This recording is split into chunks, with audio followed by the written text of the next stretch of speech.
uma crise que pavimentou a Revolução Luterana, que preparou as vias do protestantismo. Você já parou para pensar a respeito de como Lutero obteve sucesso na sua revolução religiosa, sucesso que outros hereges antes dele não tiveram?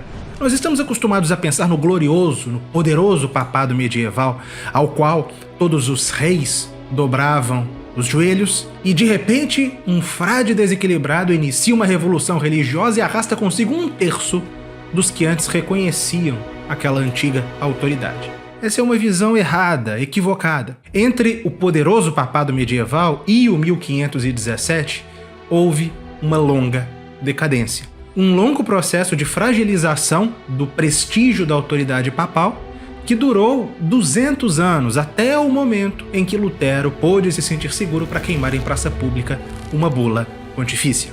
E nesse longo processo de fragilização da autoridade papal, que possibilitou o protestantismo, encontra-se o Grande Cisma, ou o Cisma do Ocidente. Um período dramático da história católica que durou de 1378 até 1417.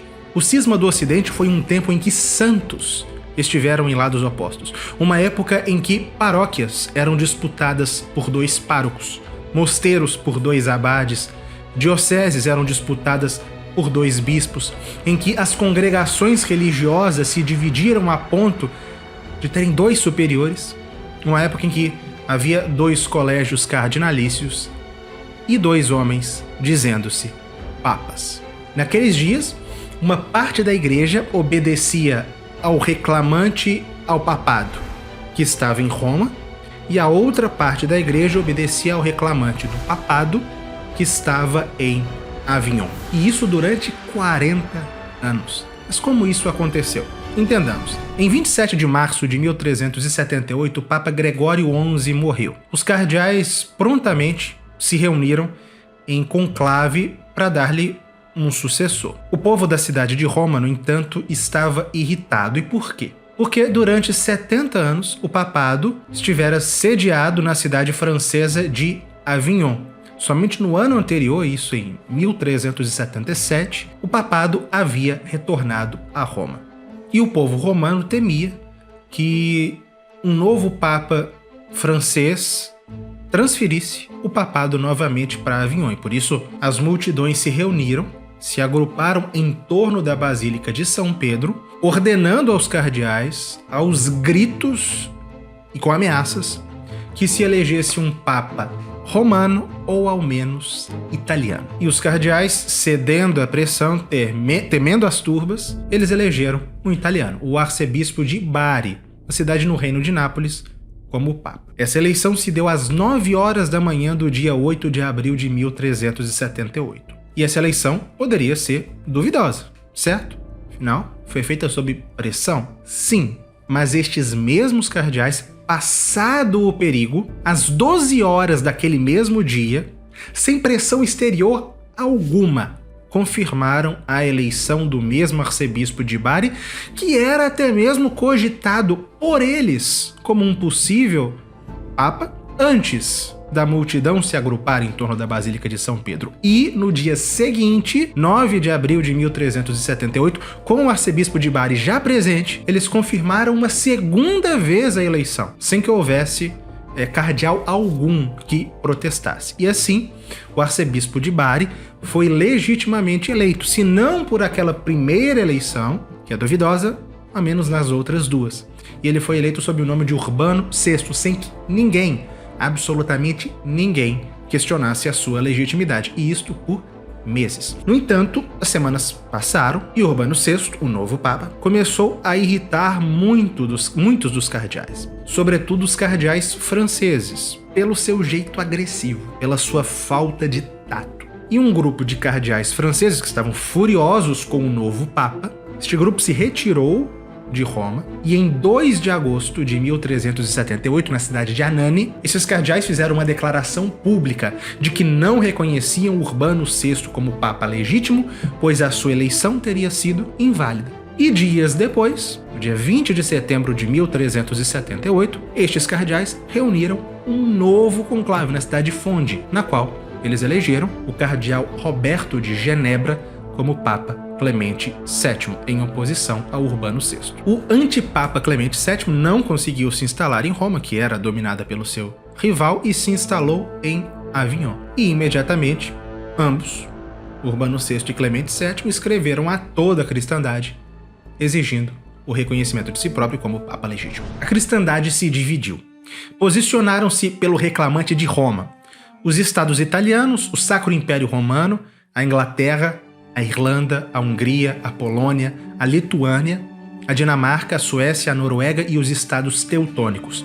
E aderiram ao reclamante de Avignon a França, a Escócia, Castela, Navarra, Aragão, Saboia, Sicília, a Áustria e a Baviera.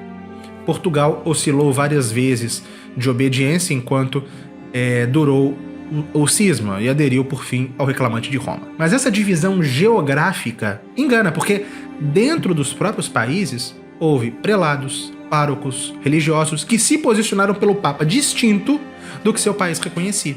Isso se deu, sobretudo, naquelas nações que reconheciam o antipapa de Avignon. Por exemplo, muitos prelados na França, em Aragão, em Castela, aderiam ao Papa de Roma. Houve ordens religiosas, como os carmelitas, os dominicanos, os franciscanos, que se dividiram ao ponto de terem 2 superiores gerais contrários. O mesmo se diga das paróquias, dos mosteiros, enfim. E vejam só, não estava em questão, não existiam doutrinas diferentes, dogmas diferentes. Não havia heresias. Todos, os 2 lados, professavam a mesma fé católica, mas sem que se soubesse, com certeza, quem era o legítimo pastor da igreja. E até os santos se dividiram. Santa Catarina de Siena, por exemplo, tomou desde o início o partido do Papa Urbano VI e se esforçou para que toda a cristandade o reconhecesse como Papa legítimo. Ela escreveu, na verdade ditou, por vezes ela ditava para 3 secretários simultâneos cartas a religiosos, a monges, a leigos, a reis de todo o mundo católico, para convencê-los de que Urbano VI era o pontífice legítimo. Ela enviou representantes seus, como o seu diretor espiritual, o Frei Raimundo de Capua, um frei dominicano. Ela os enviou para os príncipes, para convencê-los que o Papa legítimo era o romano. E Santa Catarina passou os seus últimos anos em Roma dedicada a isso, aconselhando o Papa Urbano VI, aconselhando os cardeais, fazendo-lhes entusiasmadas imprecações para que eles continuassem firmes na defesa do direito. E do lado oposto, pelo antipapa, posicionou-se o grande pregador dominicano São Vicente Ferrer, que acreditava na legitimidade do reclamante de Avignon. E ele foi, por décadas, um dos principais sustentáculos dos reclamantes de Avignon, sobretudo do segundo deles, o segundo antipapa de Avignon, Bento XIII, do qual São Vicente Ferrer foi confessor. Demais, pelo reclamante de Roma, posicionou-se outra Santa Catarina, Santa Catarina da Suécia, filha da célebre Santa Brígida. Pelo reclamante de Avignon, posicionou-se a grande Santa Coleta, reformadora da Ordem Clarissa. E a respeito disso tudo, dessa divisão entre os santos, Viloslada e Llorca, na sua História de la Iglesia, no tomo 3º, eles comentam o seguinte. Eles dizem que isso demonstra como a graça de Deus não deixou de se derramar abundantemente durante o cisma sobre as almas cristãs de uma e outra obediência. Ninguém queria ser cismático, nem o era formalmente, já que todos desejavam obedecer ao legítimo e verdadeiro vigário de Cristo e sofriam profundamente pela divisão que afligia a cristandade.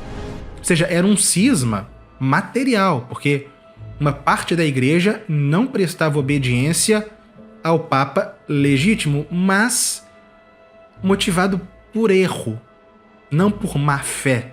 De modo que o cisma não era formal, ninguém queria de fato ser cismático ou se separar da igreja. Todos queriam ser católicos, mas se equivocavam, uma parte se equivocava. E essa situação se prolongou no tempo. Várias tentativas foram feitas para se pacificar a igreja. Havia factia, havia contilia, havia convenções, havia sessões, até que, depois de muitas idas e vindas, em 1417 foi eleito um Papa, Martinho V, inconteste aceito por toda a igreja, e com a eleição de Martinho V, o cisma do Ocidente chegou ao fim. Estudando-se ou ouvindo-se falar do cisma do Ocidente, tem-se a impressão que ele é um acontecimento, não sei, contextualizado demais, datado demais, que ficou lá atrás, como se ele fosse uma mera curiosidade medieval que não teve grandes repercussões para a posteridade. Esse é um ledo engano. Como eu dizia no começo, o cisma do Ocidente, ainda que resolvido, deixou graves consequências. É o que explica o mesmo Villoslada, mas em outro livro, no seu Las Raíces Históricas del Luteranismo. Ele fala que entre as raízes históricas da Revolução Religiosa do século XVI, há uma que, ainda que seja mais remota e que, por rigor, deveria ser colocada entre as explicações, porque sua influência foi antes de caráter negativo, a debilitação da autoridade pontifícia. Aqui ele fala que a debilitação da autoridade pontifícia explica de algum modo o protestantismo. Mas ele continua.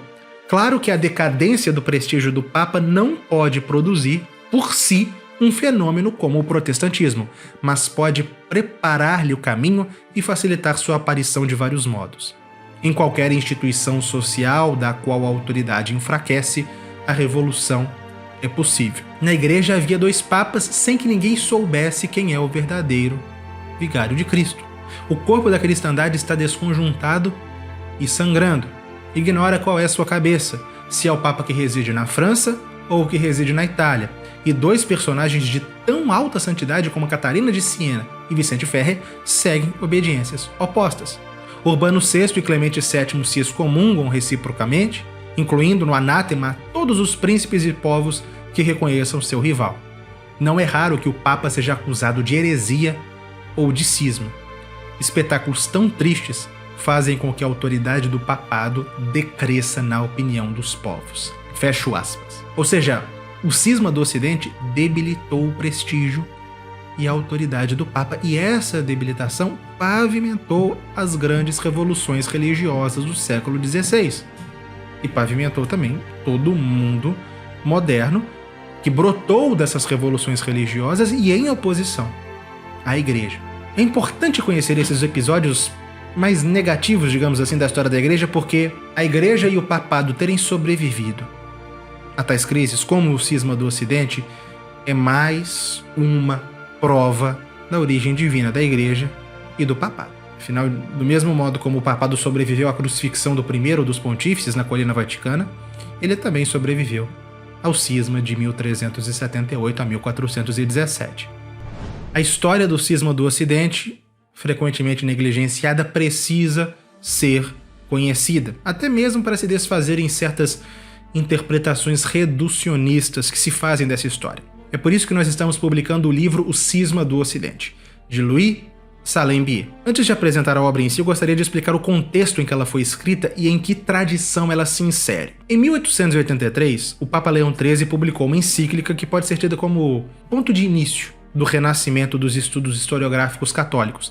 Essa encíclica chama Super Numero Considerantes, na qual ele pedia, entusiasticamente, a restauração da boa historiografia católica, fiel à tradição da Igreja, e que também não desprezasse o que havia de positivo e vantajoso nos métodos historiográficos modernos. E foi nesse contexto de restauração da historiografia católica que surgiu, em 1897, a Biblioteca de Ensino de História Eclesiástica, que reuniu vários renomados historiadores, em sua maioria franceses, para publicar livros sobre quase tudo de história da Igreja. E ao padre Salem-Bie coube a publicação dessa obra, que pela primeira vez está sendo traduzida para o português. Obviamente, nós sabemos que não se trata de um livro com um grande apelo mercadológico, mas a nossa preocupação não é nada do gênero, é justamente ajudar a sanar uma lacuna flagrante, que é a quase ausência de bons livros de história da Igreja no mercado editorial brasileiro.